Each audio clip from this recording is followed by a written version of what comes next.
Peace be with you. Friends, this weekend we come to the end of our prayerful liturgical reflection upon John chapter 6, this wonderful chapter in which we find John's reflection upon the Eucharist. Now, we had a little pause last week because we had the feast of the Assumption of Mary, but we've been following the discourse of Jesus in the Capernaum synagogue. What I want to do is just pay a little attention first to what we would have read last week, and then we'll get to this sort of denouement, this concluding section, which is our gospel for today. So we recall that Jesus had talked about himself as the bread of life. Indeed, the bread come down from heaven. Unless you eat this bread, you will have no life within you. Well, understandably, his audience balked at this. How can this man give us his flesh to eat? He's the bread come down from heaven. I mean, it seems so outrageous. What we would have read last Sunday is Jesus' very intriguing rejoinder. In the face of this protest, given every opportunity to explain his words in a more metaphorical, poetic way, Jesus instead turns up the heat. Unless you eat the flesh of the Son of Man and drink his blood, you have no life within you. My flesh is real food. My blood is real drink. I think I might have mentioned this to you before, but the words in Greek are very interesting because Jesus does not say, unless you eat the flesh of the Son of Man, using the word typically associated with the way human beings eat. He says trogein in the Greek, unless you gnaw on the flesh of the Son of Man. That's a word used to describe the way animals eat. So they were balking at the realism of this. And Jesus instead turned up the volume as he intensified his language. For Jews of his time, even to speak of eating an animal's flesh with blood was not only disgusting, it was immoral. It was explicitly forbidden in several parts of the Old Testament. Because blood symbolized life, and so you wouldn't eat the flesh of an animal with its blood. To speak of eating his own flesh and drinking his blood, I mean, it was objectionable at so many levels, and that's why they balked. But again, given the opportunity to soften the language, Jesus, if you will, hardens and intensifies the language. Now, this helps to explain our gospel for today. We come to the end of the discourse, and we see what happens in the wake of it.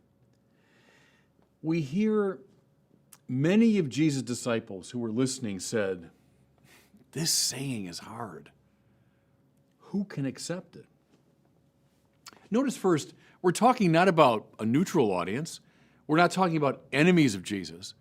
These are his disciples. And I don't mean his inner circle of apostles, but these were followers of his who were obviously with him, attending to his words. And then they took in this discourse, and they heard him speaking in this indeed shocking way. And so even his friends say, "This saying is hard. Who can accept it?" Again, Jesus, knowing they're murmuring, has an opportunity to say, "Hey, look, I mean all this symbolically." Instead, he says, "Does this shock you?" I sort of like that. Well, yeah, it does. It is shocking language. In other words, he means it in just that way. Here's something I've always found intriguing, and I've been involved in a number of dialogues with Protestants over the years, and we'll come sometimes to this very neuralgic point of how we understand the Eucharist, because most Protestants understand the Eucharist in a more or less symbolic way. And again, this is a very old debate where Catholics hold to the real presence of Jesus. And a point that I often make, I've never really had a good answer to it, is if Jesus meant all this in a merely symbolic way, and he often speaks symbolically.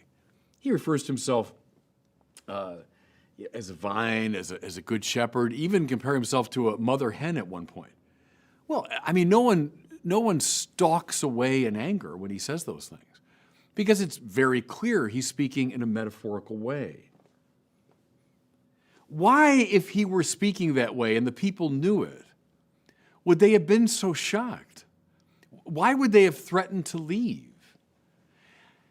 my strong suspicion is, and John's trying to communicate this to us, is they knew darn well what he meant. They knew he was speaking in a very sharply, even shockingly realistic way, and that's why they were balking. Again, he's got the opportunity to clarify things metaphorically, but instead he says, there are some of you who do not believe. So he's not trying to make it easy for belief. He's just observing there are some of you who don't believe. This is a key standing or falling point, it seems to me. Do you accept this teaching of Jesus or not? It's why the Catholic Church has from the beginning insisted upon the real presence of Jesus in the Eucharist. We didn't make this up. It's not some medieval accretion. Rather, it goes back precisely to this 6th chapter of John and to this discourse when Jesus insists upon the reality of his presence. Now, to understand how this is even possible, can I suggest something else from our gospel for today is illuminating? Jesus says, what if you were to see the Son of Man ascending to where he was before? It is the Spirit that gives life, while the flesh is of no avail. Mysterious, isn't it? Mysterious observation. What if you were to see the Son of Man ascending to where he was before? Is he talking there about his fleshly humanity? No, his humanity, if you want, comes from the earth. But in his divinity, Jesus comes from this higher realm. Why is he able to effect what we call the real presence? That is to say, the transformation of the Eucharistic elements into his body and blood. The reason, everybody, is that he's not simply a human figure. I mean, we human figures, we can trade in metaphorical language all the time. I could call you together, and we'll call ourselves the Abraham Lincoln Society, and we could bring out a stovepipe hat and say this symbolizes Lincoln. I could read the words of the Gettysburg Address, and we could symbolically evoke the presence of Lincoln. Fine, we're all capable of that. Any human being with a little bit of cleverness can do that. But what if you were to see the Son of Man ascending to where he was before? In other words, what if we put the stress now not on his humanity but his divinity? Well, then we see something, everybody. We see that what God says is. Go right back to the beginning of the Bible. God speaks, let there be light, and there was light. Let the dry land appear, and so it happened. Let animals teem upon the earth, and so it happened. The point there is that God makes things through his intelligible speech. God speaks and things happen. His speech is not descriptive the way ours is, but rather creative. As the rain and the snow come down from heaven and do not return without watering the earth, so my word does not go forth from me in vain, but rather accomplishes what it set out to do. That's Isaiah, speaking of the divine word. Jesus, not one prophet among many, but the incarnation of the Word. In the beginning was the Word, and the Word was with God, and the Word was God. And that Word became flesh in Jesus, which is why what Jesus says is.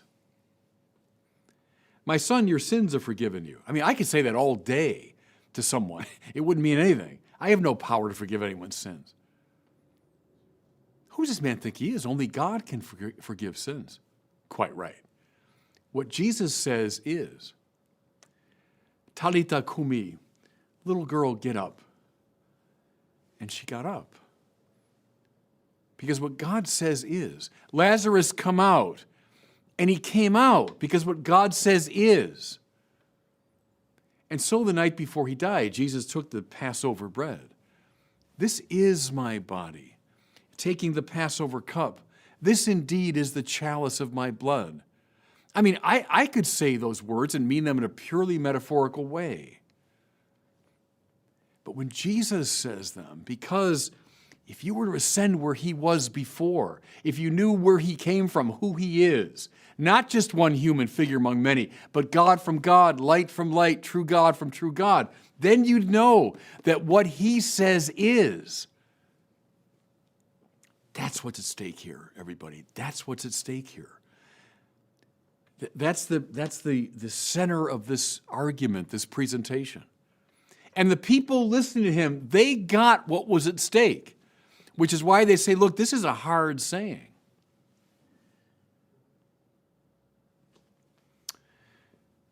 Then we come to this. Having taken all of this in, we hear that they all left him. Now, I don't know about you, but it's one of the saddest lines, I think, in the whole New Testament. We know about Jesus' enemies opposing him, but here his disciples, his followers, they left in great numbers. They couldn't abide this teaching. Raises a question for us. Are you with the Eucharistic Christ or not? Do you accept this teaching or not? It's always been a standing or falling point in the history of the church. Then, and I submit to you, everybody, one of the most dramatic moments in the New Testament.